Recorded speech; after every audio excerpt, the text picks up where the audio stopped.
గౌరవనీయులు వ్యవసాయ శాఖ మంత్రివర్యులు శ్రీనివాసరెడ్డి గారు ఈరోజు మీ అందరి సమక్షంలో టిఆర్ఎస్ పార్టీలో మీ అందరి అభిమానాన్ని వెంట తీసుకొని వచ్చి చేరినటువంటి పెద్దలు డి శ్రీనివాస్ గారు,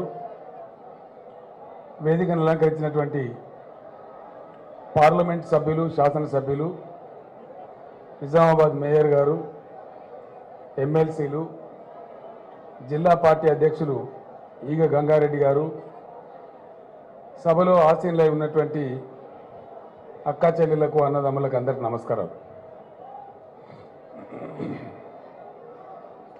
2001లో ఉద్యమాన్ని, పార్టీని స్థాపించారు. ఇప్పుడు ఆయన కరీంనగర్ జిల్లాలో ఎంపీగా ఉన్నాడు.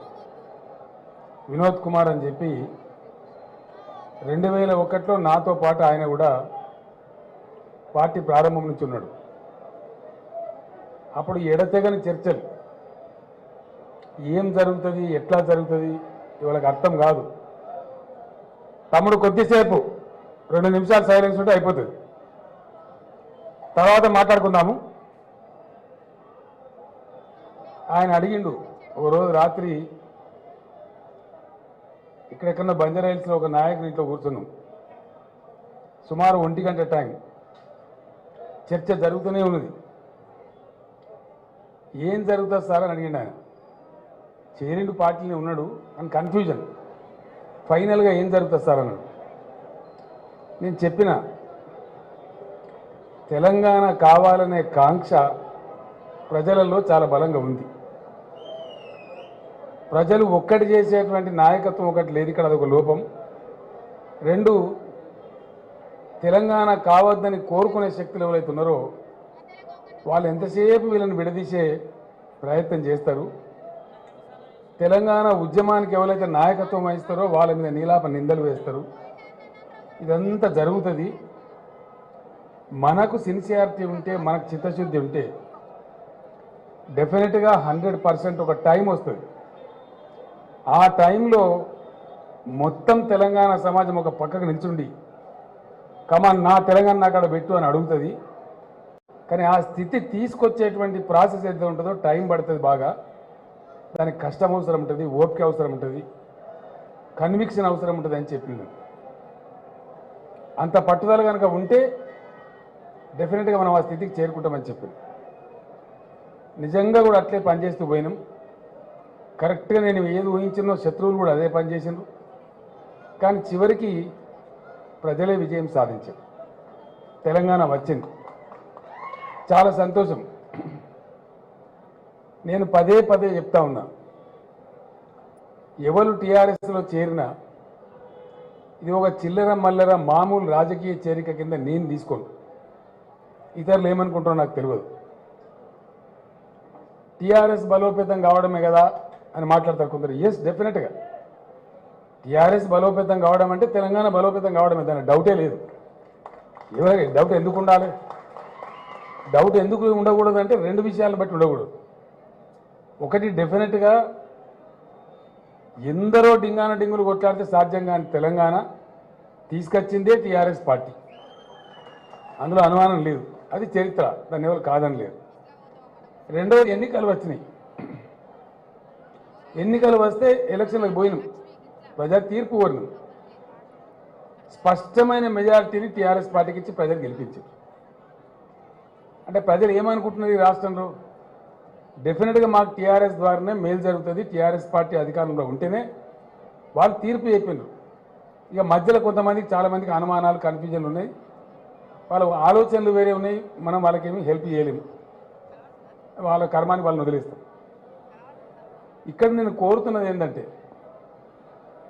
మధ్యలో ఒక ఆయన 14th finance commission chairman Venugopal Reddy గారు వచ్చింది. 14th ఫైనాన్స్ కమిషన్ నెక్స్ట్ 5 సంవత్సరాల కోసం దేశంలో ఉండే అన్ని రాష్ట్రాలకు వాళ్ళ యొక్క లెక్క ఆచారం చూసి డబ్బులు కేటాయించేటువంటి నిర్ణయం తీసుకుంటారు. ప్రొఫెసర్ జిఆర్ రెడ్డి అని మన దగ్గర ఒక ఆయన ఉన్నాడు, కరీంనగర్ జిల్లా. ఇప్పుడు తెలంగాణ రాష్ట్ర ప్రభుత్వానికి ఆయన ఆర్థిక శాఖకు సలహాదారుడు. కొత్తగా రాష్ట్రమైన అప్పుడే గవర్నమెంట్ వచ్చింది. జూన్ 2 తారీఖు నాడే రాష్ట్రం ఏర్పాటు, జూన్ 2 తారీఖు నాడే గవర్నమెంట్ ప్రమాణ స్వీకారం. 3.5 నెలల్లో ఫైనాన్స్ కమిషన్ రిపోర్ట్ ఇవ్వాలి. దేని మీదకి వెళ్ళాలా, ఎట్లా ఇవ్వాలా? ఇంతకుముందు రాష్ట్రంగా లేము. అప్పేందో ఆదాయం ఏందో అంశం ఏందో తెలియదు. ఒంటరి ప్రయాణం, లెక్కలన్నీ గీయాల. అది పని చేస్తే ఆ బాధ్యత మోస్తే అర్థమవుతుంది. బయట కూర్చొని చాలా మాట్లాడచ్చు, అరుగుల మీద కూర్చుంటే అలకగా మాట్లాడచ్చు. కానీ ఆ పని చేస్తే దానిలో ఇన్వాల్వ్ అయితే తెలుస్తుంది. చేసినాం, రిపోర్ట్ ఇచ్చినాం. ఆయన ఆశ్చర్యానికి గురైంది, సర్ప్రైజ్ అయింది. పాపం మీరు ఎట్లా చేసిందండి ఈ కంపైల్? మీరు ఇంతకుముందు రాష్ట్రం గారు, మన్ను గారు, నిన్నటిదాకా మీరు కూడా రాజకీయ పార్టీ అంటే భక్తు రాజకీయ పార్టీ కాదు, ఉద్యమం పార్టీ. ఇంత లెక్క ఇంత సైంటిఫిక్గా మీరు ఎట్లా చేసి ఇచ్చిండ్రు అంటే, ఉద్యమంలో భాగంగా మేము చేసిన వాదననే ఇప్పుడు మీకు ఇచ్చిన డాక్యుమెంట్ అని చెప్పి అట్లా జరిగింది. సరే, ఇమీడియట్గా 10-15 రోజులకు 2 సభలు కొలువు తీరటం. అప్పుడు డి శ్రీనివాస్ గారు కౌన్సిల్లో నాయకుడిగా ఉండటం, ముఖ్యమంత్రిగా నేను అక్కడికి పోవటం, ఇక్కడ ఎమ్మెల్యేల ప్రమాణ స్వీకారం కథా కమాంశం అంతా జరుగుతుంటుంది. అక్కడ ఏం చేయబోతున్నాం, ఈ రాష్ట్రాన్ని ఎట్లా డెవలప్ చేయబోతున్నామని నేను ఒక గంటంబావు సేపు చెప్పిన. వారు ప్రతిపక్షంగా నాయకుడిగా ఉండ్రి, ప్రధాన ప్రతిపక్ష నాయకుడు. ఏమాత్రం తడబాటు లేకుండా అప్పుడెప్పుడో వెనుకట 10-15 ఏళ్ల కింద, 20 ఏళ్ల కింద డాక్టర్ చెన్నారెడ్డి స్పీచ్ విన్నా, మళ్ళీ ఇవాళ నీ స్పీచే విన్నా. అద్భుతంగా చెప్పినావు నిజంగా నువ్వు అని చెప్పి అధికారికంగా మాట్లాడిన వారు సభలో రికార్డులో ఉంది. ఇప్పుడు మాట్లాడమే కాదు, తర్వాత చాలాసార్లు నాతో షేర్ చేసుకున్నారు. ఎక్కువ మంది సీనియర్ లేరు నీతోని, ఒంటిగాని వైపోయినావు, ఏం జరుగుతుంది, ఎట్లా చేస్తాను, అంత చక్కగానే ఉన్నదా, మరి పక్క రాష్ట్రంలో ఏమో అంత కొద్దిగా ఎటమటం చేస్తున్నట్టున్నారు, ఎట్లా పోరాటం చేస్తున్నామని ఆయన తన ఫిక్కర్తో మాట్లాడుతుంది నాతో. రాజకీయాల్లో పార్టీలు వేరైనా శత్రుభావనలు ఉండయి. ఎవరో కొంతమంది మూర్ఖులకు తప్ప మనుషులం కదా. సిద్ధాంత రీత్యా ఒక పార్టీలో ఉండొచ్చు మనం, అంత మాత్రం చేత కత్తులు చూసుకోవడం వల్ల ఇంకో పిచ్చి పని ఉండదు. డి శ్రీనివాస్ గారికి నాకున్న సంబంధాలు ఇప్పుడు కొత్తవి కావు. 30-35 సంవత్సరాల నుంచి, పాత రాజారాం సాబ్ బతికినప్పటి నుంచి, పాత 69 తెలంగాణ ఉద్యమం కాడికెళ్ళి మేము పరిచయం. ఇవాళ కొత్తగా కాదు, వ్యక్తిగతంగా. ఒక రోజున ఆయనకేం పదవి లేకుండా, నాకేం పదవి లేకుండే, ఆ దశలో మేము ఫ్రెండ్స్. తదనంతర కాలం చాలా చేసినాం మేము, ఒక పదవి కాదు, ఆయన చేసింది ఏం చేసింది, ఎన్నెన్నో ఓడినాము, గెలిచినాము, అయినాము, మంత్రులు, సామంతులు, కథలు, కార్ఖానాలు అన్నీ ఎన్ని కావాలో. కానీ నేను ఈరోజు నేను ఎందుకు చెప్తున్నా ఇదంతా అంటే, డిడి శ్రీనివాస్ గారు లాంటి వ్యక్తికి ఒక చిన్న పదవి అనేది ఒక లెక్క కాదు. ఆయన్నే 2 సార్లు ఆయన్నే ఒక 500 మంది ఎమ్మెల్యేలకు బీఫారాలు ఇచ్చింది. టికెట్లు పదవులు కాదు ముచ్చట ఇక్కడ. కరెక్ట్గా వారు అదే చెప్పారు, నా మనసున్న భావాన్ని వారు చెప్పారు. ఇలా ఏం జరగాలి? తెలంగాణలో ఉన్న ఒక మేధావి కానీ, ఒక పరిపక్వత ఉన్నటువంటి సీనియర్ రాజకీయ నాయకుడు కానీ ఏం ఆలోచించాలి? కనబడతలేదు అయ్యేలా. మనం ఏమీ చేయలే, దొంగతనం చేస్తే దొరకబట్టి పట్టుకున్నాం. దానికి ఎంత లొల్లి అలా చంద్రబాబు నాయుడు ఆయన అనుచరులేదు. మనమేమైనా అన్నామా? ప్రపంచం సాక్షిగానే జరిగింది కదా అదంతా. మొగన్ని కొట్టి మొగసాలకు ఎక్కింది అన్నట్టు. అంటే ఎంత ఎన్నండి? ఒకటే రాష్ట్రం వచ్చిన తెల్లారి నుంచి మనకు రావాల్సిన కరెంటు ఇయ్యరు. ఇదేంటి అంటే ఇయ్యమంతే, ఏం చేసుకుంటావో చేసుకోపోన్నట్టు. మనం మొత్తం కార్పొరేషన్ల అకౌంట్లన్నీ ఫ్రీజ్ చేయిస్తారు. 2 పొత్తులు కట్టాల్సిన డబ్బులు ఢిల్లీకి 2 పొత్తుల డబ్బులు వస్తే వాళ్ళ అకౌంట్లో వేసుకుంటారు. కాలేజీలో పోరగానం చేసుకుందామంటో పంచాయతీ, ఎంసెట్ అంటూ పంచాయతీ. మీకు కూడా రాష్ట్రం ఉన్నది, మీ బతికేందో మీరు బతకచ్చు కదా. అయిపోయి ఒడిసిపోయాయి. సాగిస్తున్న రోజులు సాగిస్తారు తెలంగాణ మీద.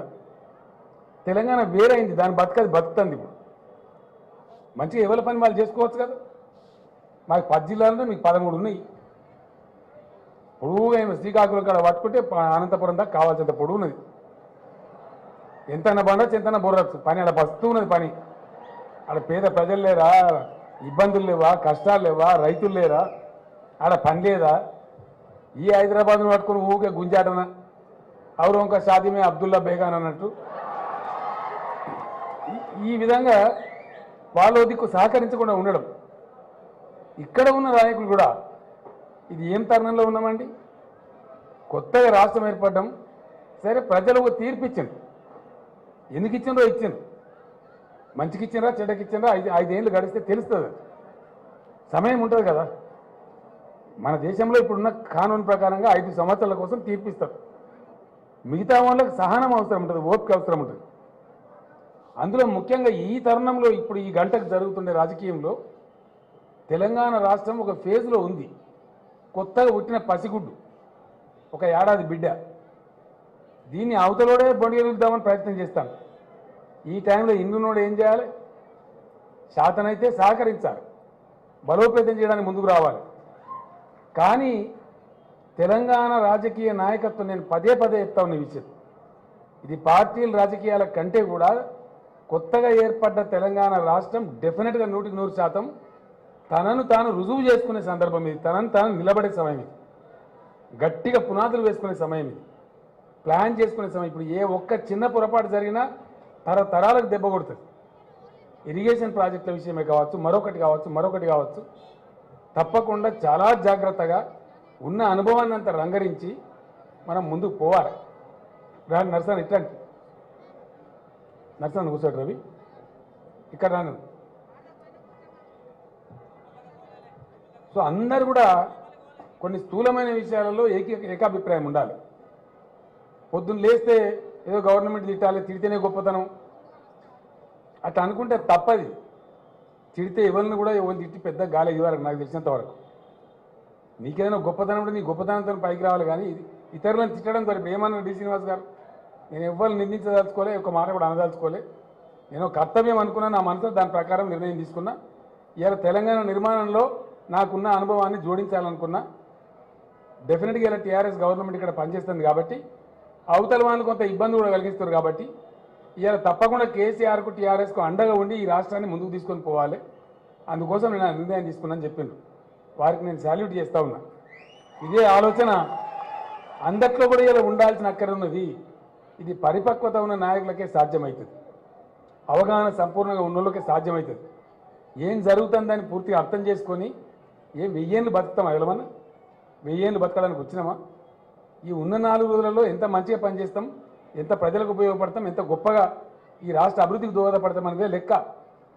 పదవులు తనకొక లెక్కనా, ఇప్పుడు నాకు ఒక లెక్కనా? మేము ఎన్ని పదవులు చూస్తుంది, ఎక్కడి నుంచి ఎక్కడి దాకా నుంచి చేసినాం, ఓడినాం, గెలిచినాం, కింద పడ్డం, మీద పడ్డం, ఇవన్నీ అయినాయి.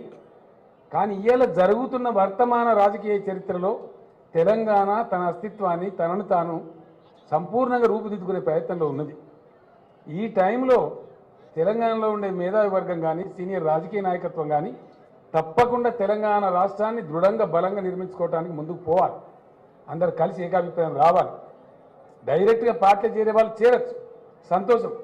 వాళ్ళని గౌరవించి స్వాగతించి వాళ్ళ స్థాయికి తగిన హోదా ఇచ్చుకొని ఈ రాష్ట్ర నిర్మాణంలో వాళ్ళ శక్తిని, వాళ్ళ సామర్థ్యాన్ని ఉపయోగించుకుంటాం. ఇలా డి శ్రీనివాస్ గారు లాంటి పెద్ద మనిషి అనేక పదవులు చేసి తెలంగాణ 10 జిల్లాలు మూల తెలుస్తా నాకు. తనకు తెలియని మనుషులు లేరు, తెలియని ఏరియా లేదు, తెలియని సమస్య లేదు. ప్రతి విషయంలో కూడా సంపూర్ణమైనటువంటి అవగాహన ఉంది. రాజకీయం ఏంది, మంచి ఏంది, చెడ్డ ఏంది, ప్రజలేంది. ఇక్కడ మన దగ్గర బలహీన వర్గాలు ఎక్కువ. 80% మంది ముస్లింలు, బీసీలు, ఎస్సీలు, ఎస్టీలే ఈ రాష్ట్రంలో ఎక్కువ ఉన్నారు. వీళ్ళ బతుకు బాగా కావడమే తెలంగాణ రాష్ట్రం యొక్క పరమావధి అయి ఉండాలి. మంచి కార్యక్రమాలు మనం తీసుకుంటున్నాం. రంజాన్ పండుగ, హైదరాబాద్లో రంజాన్ పండుగ ఒకప్పుడు పెట్టింది పేరు. మహబూబ్ అలీ బాషా నుంచి వారసత్వంలో రంజాన్ పండుగ రోజున ప్రజలు పోయి ఆయన జల్లేటువంటి రూపాలు ఏరుకునేవాళ్ళు. ఆ సంస్కారం ఉండేది తెలంగాణకు, అంత గొప్పగా జరిగినటువంటి. గతంలో మధ్యలో వచ్చిన వాళ్ళకు రంజాన్ తెలియదు, నా బక్రీద్ తెలియదు, ఈద్ ముబారక్ చెప్పారంటే వాడు ఊద్ ముబారక్ చెప్తాడు. వాళ్ళకి మన రీతి తెలియదు, రివాజ్ తెలియదు. వాళ్ళు మొత్తం ధ్వంసం చేసిన మన హైదరాబాద్ కల్చర్. నిన్న ఒక 26 కోట్లు పెట్టి పేద ముస్లింలకు 1,95,000 మందికి బట్టలు పంచాలని చెప్పి ఒక నిర్ణయం తీసుకున్నాం. అన్ని నియోజకవర్గ కేంద్రాలలో ఇఫ్తార్ పార్టీలు చేయాలని చెప్పి నిర్ణయం తీసుకున్న కారణం ఏంది? ఇది సెక్యులర్ తెలంగాణ, గంగా జమున తహజీబ్కు ప్రతీకగా ఉన్నటువంటి తెలంగాణ.